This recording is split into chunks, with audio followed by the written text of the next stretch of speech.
Olá a todos, mais um vídeo aqui para o canal e mais uma vez aqui com um vídeo de ranking, né? Os rankings estão cada vez mais próximos aí do final, né? Chegando hoje no ranking número 76 dos 100 prometidos. E antes de eu começar a falar sobre o vídeo de hoje, né? Sobre o ranking de hoje, eu queria pedir a você que assiste aqui ao meu canal que curta, comente, compartilhe sempre os vídeos. Você que está tomando contato pela primeira vez, quem aí também assiste de forma esporádica, não contínua, também, e ainda não é inscrito, se inscreva. Existe também a possibilidade de você ter acesso a vídeos exclusivos, se tornando membro assinante a partir de R$ 2,99 por mês. Então, é uma forma de você assistir vídeos que não estão aqui disponíveis para todos. Se você achar que eu mereço, pode também optar por isso. Então hoje eu vou falar de uma banda que é bem querida aí por quem gosta de heavy metal, né? Quem gosta do metal tradicional dos anos 80, que é o Accept, né? Aqui no Brasil, mais popularmente conhecido como Accept mesmo, né? Até antes de começar a falar do pior ao melhor álbum, eu vou abrir um parênteses aqui sobre isso. Já no vídeo passado eu falei da questão do Van Halen e Van Halen, né? Que na verdade seria Van Halen, né? Então, muitas vezes as pessoas acabam querendo corrigir pronúncias, né? Ah, você fala accept, o cara fala accept, né? Você fala AC/DC, o cara fala AC/DC, que eu acho bem estranho, para ser bem sincero, quando eu vejo alguém falando, mesmo que seja a forma mais correta de falar. Então eu acho que esse negócio de ficar corrigindo pronúncia nunca foi uma coisa que eu achei muito legal. Inclusive eu lembro de uma história bem famosa que o jornalista André Barcinski contou que numa entrevista coletiva com a banda Queensryche, né? E de repente lá o jornalista que foi entrevistá-los falou assim: ah, eu queria fazer uma pergunta em relação ao Queensryche. Aí o vocalista da banda lá, o Geoff Tate, né, pegou e falou assim: não é Queensryche, é Queensryche, né? Aí o jornalista ficou todo envergonhado, né? Todo mundo olhou para ele e tal. Numa determinada parte da entrevista lá, o próprio Geoff Tate falando sobre o momento que eles estavam tendo ali na cidade do Rio de Janeiro, né? E ele pegou e falou assim: ah, estamos muito felizes por estar aqui no Rio de Janeiro, né? Como o estrangeiro costuma se referir, né? Aí o repórter pegou e disse assim: não é Rio de Janeiro, é Rio de Janeiro. Então esse negócio de ficar tentando corrigir pronúncia é um pouco meio, né, fora da realidade. Cada um fala da forma que achar que deve e desde que seja entendido não há mal algum. Dito isso, vamos começar a falar sobre os 17 álbuns de estúdio do Accept, né, ou Accept. Então, eu vou falar aqui, né, deixando de fora os ao vivo, as coletâneas, os álbuns, os EPs. Então só vão entrar mesmo os 17 álbuns de estúdio. E para começar, né, em 17º, último lugar aqui, eu já não acho nenhum álbum do Accept totalmente ruim, totalmente descartável. Pelo menos uma música boa todos têm. E não é diferente com o 17º, que é a estreia da banda, né? O álbum de 1979. Aqui o Accept ainda estava tentando encontrar a sua sonoridade. Aqui há músicas que não são cantadas pelo vocalista Udo Dirk Schneider, né? Que é o baixinho, né? Com a voz rasgada. E aqui o Peter Baltz canta, né? Numa das músicas, duas músicas, aliás. E aliás, uma dessas músicas é um destaque, a música Sea Winds. É uma música bem legal. Mas esse disco aqui ainda é o Accept buscando a sua sonoridade. Por isso eu coloco aqui em 17º lugar. Em 16º, eu vou colocar um dos últimos álbuns, o penúltimo álbum da banda, o Too Mean to Die. Aliás, aqui também eu vou abrir um parênteses para dizer o seguinte: o Accept está fazendo algo que particularmente não está me agradando. Os últimos álbuns da banda, particularmente os 4 últimos álbuns da banda, eles vêm se repetindo muito. Não que eles estejam desprovidos de qualidade, mas eles estão muito feitos num sistema Ctrl-C, Ctrl-V, usando uma expressão aí bem popular. Não é muito assim, piloto automático, então não tá muito legal isso. Espero que o Accept nos próximos álbuns tente mudar isso. É uma coisa assim que parece que eles querem fazer assim algo sem correr riscos algum, e por isso estão fazendo esses álbuns meio repetitivos. E isso acontece com Too Mean to Die, né? Em sequência, o The Rise of Chaos, que eu já coloco na sequência aqui, também, 2017, a mesma coisa, um álbum bom, assim, tem músicas boas, mas se repete bastante. E também o Humanoid, de 2024, que é o último álbum, inclusive, da banda. Esses 3 álbuns, principalmente, esses 3 últimos álbuns, eles se repetem muito. Então, essa é uma crítica que eu faço aqui ao Accept. Gosto bastante da banda, mas eu acho que a banda está se repetindo demais. O próximo álbum que eu vou colocar aqui agora é o Predator, de 1996. Esse álbum aqui é o último álbum com a voz do Udo Dirk Schneider, né, que é o vocalista da formação clássica, que tem os álbuns mais, né, que são mais considerados pelos fãs.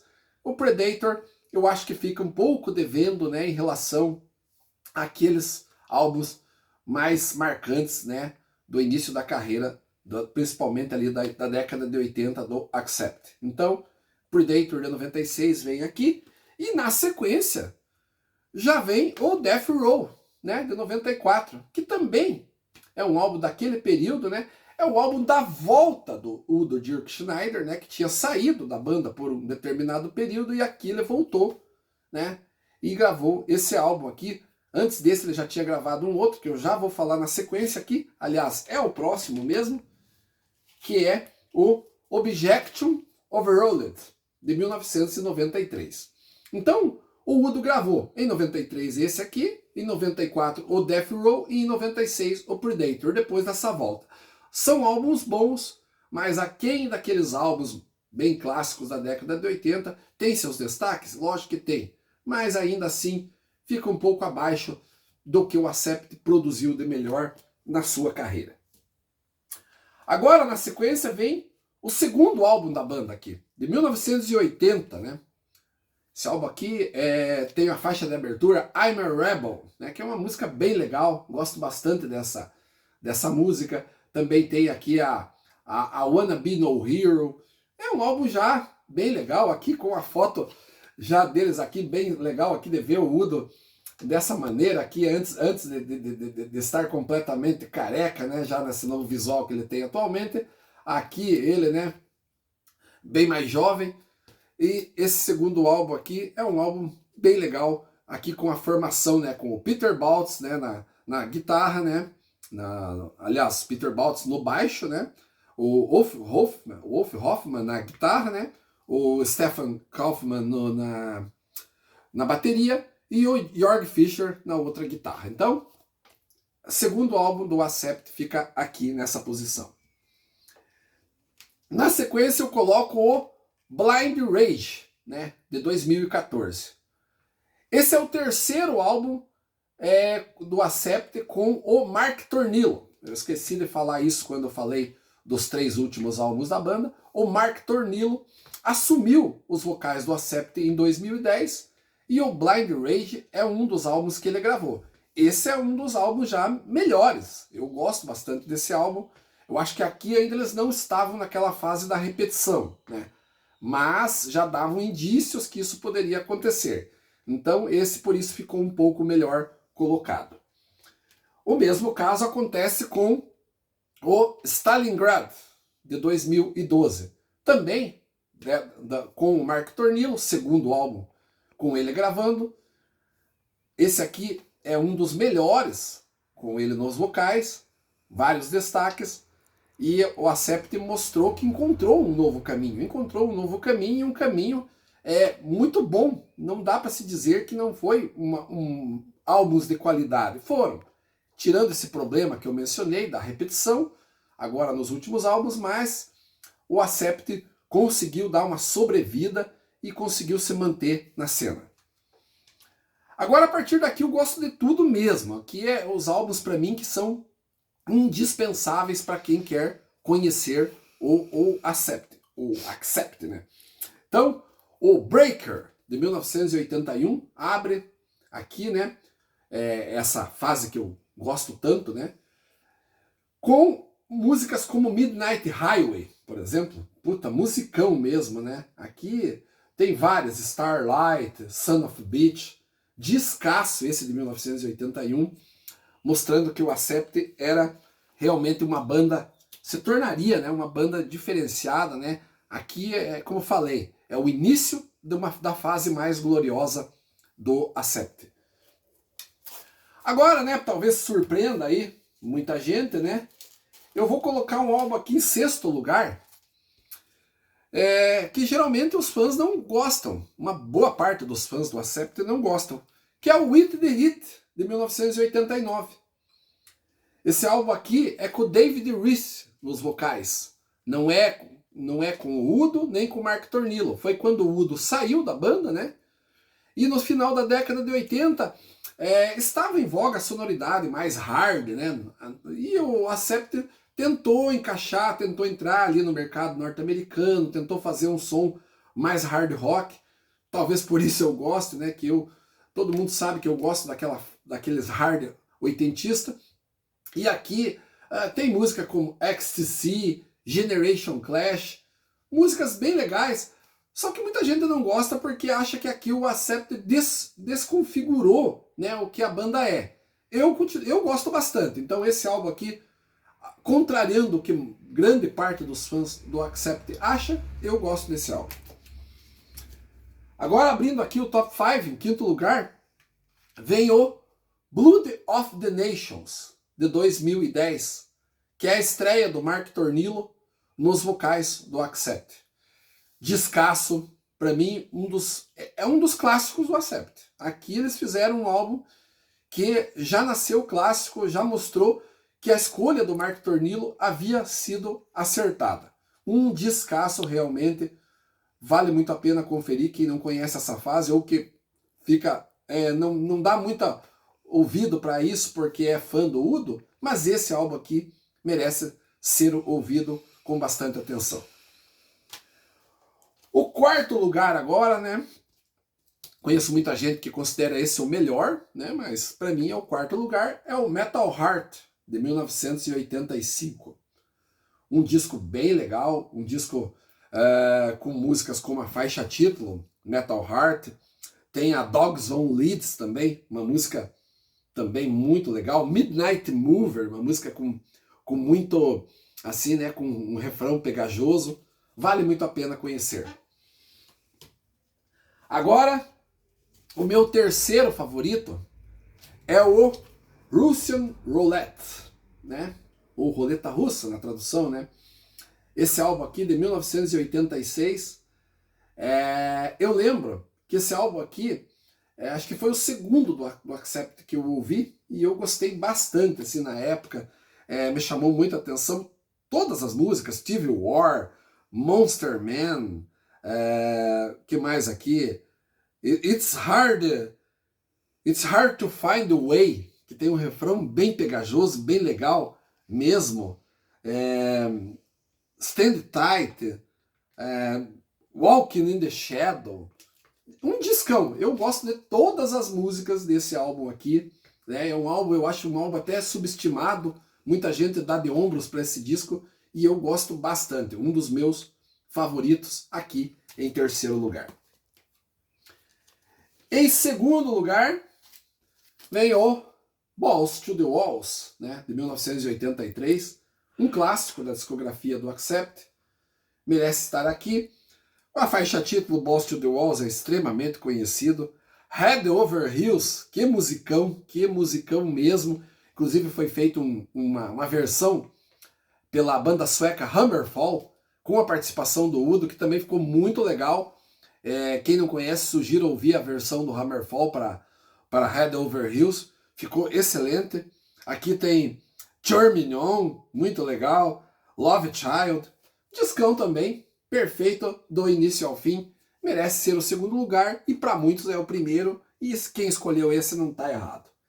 Mas, em primeiro lugar, aqui também não fugindo do lugar comum, não tem jeito, né? Eu tenho rankings que eu já fiz com álbuns que surpreenderam, com álbuns que não são os favoritos de muita gente, mas aqui eu tô no lugar comum, tô com a maioria, né? Muita gente escolhe esse álbum como seu favorito, não precisa fazer mais suspense. É o Restless and Wild de 1982. Aqui é o Santo Grau, é o Masterpiece, é o classicaço mesmo do Accept, um dos melhores discos de metal da década de 80. A abertura, quando eu escutei essa música, gente, sério, eu devia ter 13, 14 anos quando escutei essa música pela primeira vez, Fast as a Shark. Foi literalmente um soco no estômago. Olha, que música, aquela abertura, né, com aquela música tradicional alemã, quem conhece sabe do que eu estou falando, e de repente vem aquele grito e o jeito, a rapidez. Eu nunca tinha escutado nada tão pesado na minha vida. Até então, o máximo que eu tinha ouvido de peso era o AC/DC, era o Nazaré, era bandas ali de rock dos anos 80. Então eu nunca tinha ouvido algo tão assim, né, pesado mesmo. Aqui é um proto-thrash metal, né, podemos assim dizer, né. É o thrash metal antes do thrash metal existir, né. Não chega a ser um thrash metal, mas é um speed metal, né, como era chamado, e veio com tudo, arrebentou mesmo. A faixa título, Restless and Wild, é foda. Aqui tem Neon Knights e tem Princess of the Dawn, né, que é uma das músicas que todo mundo adora cantar nos shows da banda.